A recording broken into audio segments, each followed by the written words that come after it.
This naturalrefrigerants.com article is being read by an automated voice. AHRI and other trade groups challenge U.S. EPA's Reconsideration of Technology Transitions Rule by Michael Gary, published July 3, 2026. The Air Conditioning, Heating, and Refrigeration Institute, AHRI, and the Alliance for Responsible Atmospheric Policy on June 25th petitioned the United States Court of Appeals for the District of Columbia Circuit to review a final reconsideration rule revising the 2023 Technology Transitions Rule that was announced on May 21st by the U.S. Environmental Protection Agency, EPA. The final rule extends compliance deadlines by several years for the use of refrigerants with a GWP of less than 150 or 300 in supermarket systems, remote condensing units, and cold storage warehouses, among other changes. The revised rule allows new retail food supermarket equipment to use refrigerants with a maximum GWP of 1,400, beginning January 1, 2027, replacing the previous GWP limits of 150 or 300, which depend on charge size and equipment configuration. On January 1, 2032, the 150 or 300 GWP limits will take effect. The rule also lets new retail food remote condensing units to use refrigerants with a maximum GWP of 1,400 beginning 60 days after publication of the rule in the Federal Register, replacing the previous GWP limits of 150 or 300 that were scheduled to take effect January 1, 2026. On January 1, 2032, the 150 or 300 GWP limits will take effect. The Technology Transitions is one of three parts of the American Innovation and Manufacturing (AIM) Act, enacted in 2020 with bipartisan and industry support. The others are the Emissions Reduction and Reclamation (ER&R) rule, the phase-down of HFC production and imports. According to the petition, the trade groups seek review only of the portions of the final rule addressing remote condensing units, including the 60-day effective date, and supermarket systems on the ground that these portions of the final rule are arbitrary and capricious, contrary to the American Innovation and Manufacturing Act of 2020, and otherwise not in accordance with law. The groups request that the court set aside those portions of the final rule. Following the EPA's announcement of the final reconsideration rule on May 21st, the AHRI and the Alliance for Responsible Atmospheric Policy said the rule increases the risk of higher prices by increasing the demand for existing refrigerants while reducing their supply, impacting refrigerant costs for supermarkets, commercial buildings, and residential dwellings. This rule works against basic supply and demand, said Stephen Urich, AHRI, President and CEO. By extending the compliance deadline, the EPA is maintaining and even increasing demand in the market for existing refrigerants, while supply continues to fall under the AIM Act. So, instead of falling, refrigerant prices are likely to rise, resulting in higher service costs and higher costs for consumers. The groups also emphasized that the requirements did not apply to existing equipment.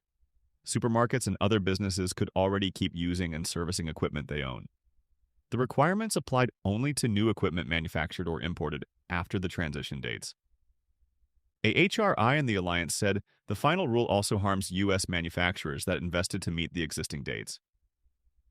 Over the past several years, they said, manufacturers redesigned products, retooled factories, certified new equipment, expanded domestic production, and trained workers to build and service next-generation refrigerant equipment. Other trade groups challenged the EPA. Also on June 25th, Heating, Air Conditioning, and Refrigeration Distributors International, AHRI, Plumbing, Heating, Cooling Contractors, National Association, PHCC, and Air Conditioning Contractors of America, ACCA, announced they filed a challenge to parts of the EPA's final reconsideration of the Technology Transitions Rule. The joint petitioners said they strongly oppose the decision to extend deadlines for major commercial refrigeration applications, thereby allowing the continued manufacture of new systems using high GWP refrigerants. The AIM Act requires a statutory phase-down of HFC supply across the economy, meaning quantities will continue to decline, while the final rule increases demand for refrigerants. The provisions revisions revising the 2023 Technology Transitions Rule increase demand for hydrofluorocarbon, HFC refrigerants in the supermarket, retail food, and cold storage sectors as the supply is being reduced by law, violating the American Innovation and Manufacturing (AIM) Act, and threatening to destabilize the refrigerant market, the trade group said. For the EPA to completely abandon the timelines for transitioning to next-generation products proposed by industry in 2021 misses the mark, said Talbot G., CEO of AHRI. The final reconsideration rule's treatment of commercial refrigeration is legally flawed, economically reckless, and directly at odds with the AIM Act. The EPA ignored industry data and over a decade of industry work to prepare for this transition in violation of the AIM Act's requirements. Taking the contrary position, FMI, the Food Industry Association, the primary trade group for U.S. supermarkets, supports the delays brought about by the reconsideration rule, arguing that the grocery industry needed additional time to transition its cooling systems to new technologies. While opposing changes in the technology transitions rule, AHRI and HARDI appealed a court decision in December, rejecting their action to void updated Part 494 HFC regulations in New York, which are among the most ambitious in the U.S. The December decision came from the New York State Supreme Court County of Albany, in a case brought by AHRI and HARDI against the New York State Department of Energy Conservation, NYSDEC.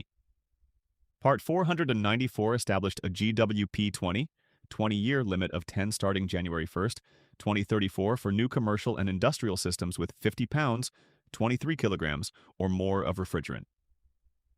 New York has since switched back to the more conventional 100-year GWP.